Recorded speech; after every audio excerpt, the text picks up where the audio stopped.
Hello বন্ধুরা, তোমরা সবাই কেমন আছো? তোমাদের সামনে আজকে একটা নতুন ক্লাস নিয়ে চলে আসলাম। গত ক্লাসে আমরা রবীন্দ্রনাথ ঠাকুরের যে নাটক, ছোট গল্প, কাব্য ও উপন্যাস রয়েছে সেগুলো নিয়ে আলোচনা করেছিলাম। আজকে আমরা আলোচনা করব কাজী নজরুল ইসলামের যে কাব্যগ্রন্থ রয়েছে সেই কাব্যগ্রন্থগুলোকে নিয়ে। এবং সেই ক্লাসগুলোতে এও আলোচনা করা হয়েছিল যে একজন স্টুডেন্ট খুব কম সময়ে কীভাবে সেগুলো মুখস্থ করে পরীক্ষার হলে গিয়ে খুব সঠিক উত্তর করে আসতে পারে। তাই আমরা আজকে কাজী নজরুল ইসলামের যে কাব্যগ্রন্থ রয়েছে সেগুলো নিয়ে আলোচনা করব। এখানে তোমরা বোর্ডে দেখতে পাচ্ছ যে কতগুলো লাইন দেখতে পাচ্ছ। এই লাইনগুলোর মধ্যে কাজী নজরুল ইসলামের যে কাব্যগ্রন্থ রয়েছে সেগুলোকে অন্তর্ভুক্ত করা হয়েছে। চলুন আমরা দেখি।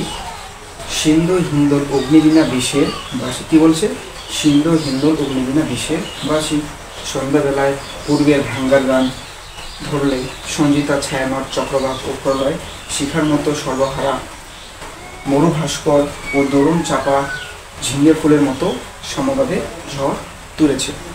আবার বলছি, সিন্ধু হিন্দোল অগ্নিবীণা বিষের বাসি, সন্ধ্যাবেলায় পূর্বের ভাঙ্গার গান ধরি সঞ্জিতার ছায়ানট চক্রবাক ও প্রলয় শিখার মতো সর্বহারিয়ে মরু ভাস্করের ও দরুণ চাপা ও ঝিঙে ফুলের মতো সর্বহারিয়ে সাম্যবাদে ঝড় তুলেছে।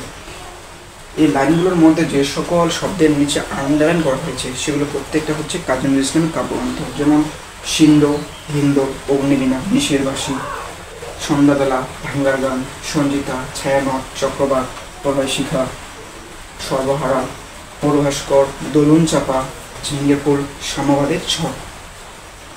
এবং তোমাদেরকে আরেকটি ইনফরমেশন দিই, সেটা হচ্ছে এখানে যে রয়েছে সঞ্জিতা কাব্যটি, এই সঞ্জিতা কাব্যটি কাজী নজরুল ইসলাম রবীন্দ্রনাথ ঠাকুরকে উৎসর্গ করেছিলেন।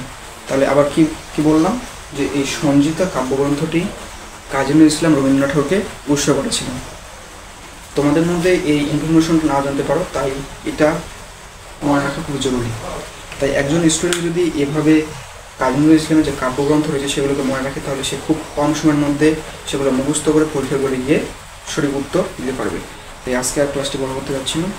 তোমরা যদি এই ক্লাস করে একটু হলেও উপকৃত হও, তাহলে আমাদের চ্যানেলকে সাবস্ক্রাইব করো, লাইক করো, কমেন্ট করো এবং পরবর্তীতে আরও বেটার ভিডিও পেতে আমাদেরকে উৎসাহিত করো। সবাইকে ধন্যবাদ।